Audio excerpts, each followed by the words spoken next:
എല്ലാവർക്കും നമസ്കാരം. ഇത് നമ്മുടെ കാടാമ്പുഴ ഭഗവതി ക്ഷേത്രത്തിൻ്റെ മുൻവശമാണ്. ഈ നെറ്റ് കെട്ടിയ ഭാഗത്തൂടെ നമുക്ക് അമ്പലത്തിലേക്ക് പ്രവേശിക്കാം. അമ്പലത്തിന് തൊട്ട് മുന്നിലായിട്ട് ചെറിയൊരു ആമ്പൽക്കുളമുണ്ട്. നല്ല പൂക്കളും കുറച്ച് മീനുകളൊക്കെ ആ കുളത്തിൽ നമുക്ക് കാണാൻ പറ്റും. നല്ല ഭംഗിയാണ് അമ്പലത്തിൻ്റെ മുൻവശമൊക്കെ കാണാൻ. അവിടെ ഒരു ചെറിയൊരു ബോർഡുണ്ട്, ശ്രീ കാടാമ്പുഴ ഭഗവതി ക്ഷേത്രം എഴുതിയിട്ടുള്ളത്. ഞങ്ങൾ വന്ന സമയത്ത് അന്തരീക്ഷം ഒരു മൂടിക്കെട്ടിയ അവസ്ഥയിലായിരുന്നു. നേരം വെളുക്കുന്നതിന് മുമ്പാണ് ഞങ്ങൾ അവിടെ എത്തിയത്. പിന്നെ ഇത് ആ ഷീറ്റ് കെട്ടിയതിൻ്റെ ഉൾവശത്തു കൂടെ ചെന്ന് നമുക്ക് ഇങ്ങനെ ഒരു കവാടം കാണാൻ പറ്റും. അമ്പലത്തിൽ പ്രവേശിക്കുന്നതിന് മുമ്പ് നമ്മൾ നമ്മുടെ കയ്യിലുള്ള ബാഗ്, അതായത് 2 സൈഡിലിടുന്ന ബാഗാണെങ്കിൽ അവിടെ പുറത്ത് അതിനുള്ള സൗകര്യം ഉണ്ട്, അവിടെ സൂക്ഷിക്കാം. നമ്മുടെ ചെരുപ്പും പുറത്ത് തന്നെ സൂക്ഷിക്കേണ്ടതാണ്.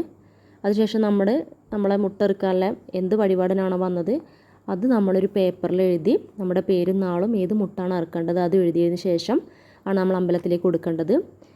എന്നിട്ട് അവിടുന്ന് വഴിപാട് കൗണ്ടറിൽ ചെന്നിട്ട് അത് റെസിപ്റ്റ് ഫീസ് അടച്ച ശേഷം നമ്മൾ എന്ത് ചെയ്യണം, അത് വാങ്ങി കയ്യിൽ വെക്കണം. നമ്മുടെ നാളികേരം നമ്മൾ വീട്ടിൽ നിന്ന് കൊണ്ടുവരുന്നതാവും നല്ലത്.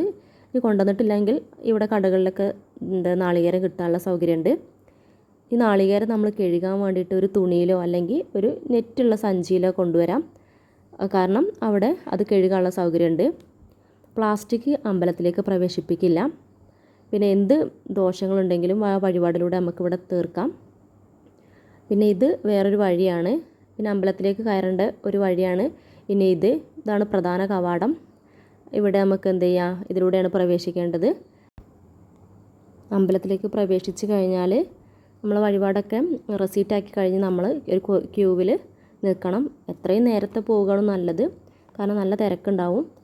അപ്പോൾ നമുക്ക് ക്യൂവിൽ നമ്മൾ കുറച്ച് നേരം നിൽക്കേണ്ടി വരും. തിരക്കൊന്നുമില്ലെങ്കിൽ പെട്ടെന്ന് തന്നെ നമ്മൾ വഴിപാട് നമുക്ക് ചെയ്തു പോരാം. പിന്നെ കാർ പാർക്കിംഗ് സൗകര്യം, ബൈക്ക് പാർക്കിംഗ് സൗകര്യമൊക്കെ അമ്പലത്തിൽ തന്നെയുണ്ട്. പിന്നെ ഇതൊക്കെ അമ്പലത്തിൻ്റെ ഒരു ഗ്രൗണ്ടാണ് ഒരുപാട്. പിന്നെ ഇതാണ് നമ്മൾ നാളികേരം മുട്ടറുക്കാൻ വേണ്ടി നമ്മളിരിക്കുന്ന സ്ഥലമാണിവിടെ. നമ്മുടെ സമയമാകുമ്പോൾ നമ്മൾ ക്യൂവിനനുസരിച്ച് സെക്യൂരിറ്റി നമ്മൾ അകത്തേക്ക് കയറ്റി വിടും. ഈ ക്യൂ കഴിഞ്ഞിട്ടാണ് നമ്മൾ നമ്മുടെ നാളികേരം നനയ്ക്കേണ്ടത്. അവിടെ തന്നെ അതിൻ്റെ സൗകര്യമുണ്ട്. പ്ലാസ്റ്റിക് നമുക്ക് കയറ്റാൻ പറ്റില്ല. പിന്നെ നമ്മൾ കുറച്ച് നേരം ഇവിടെ നമുക്ക് ക്യൂവിൽ നിൽക്കേണ്ടി വരും. നാളികേരം പൂജാരി ഏൽപ്പിച്ച ശേഷം നമുക്ക് ദേവിയുടെ മുന്നിൽ സമർപ്പിച്ച് മുട്ടറുക്കൽ തുടങ്ങും. ആ സമയം നമ്മൾ നല്ലപോലെ പ്രാർത്ഥിക്കണം. അത് കഴിഞ്ഞ് വന്നാൽ നമ്മൾ അവിടെ നാഗത്തറ പ്രതിഷ്ഠ ഉണ്ട്, അത് കഴിഞ്ഞാൽ ശാസ്താവുണ്ട്. അവിടെയും കൂടെ തൊഴുത് നമുക്ക് പുറത്തേക്കുള്ള വഴിയിലൂടെ പുറത്തേക്ക് പ്രവേശിക്കാവുന്നതാണ്.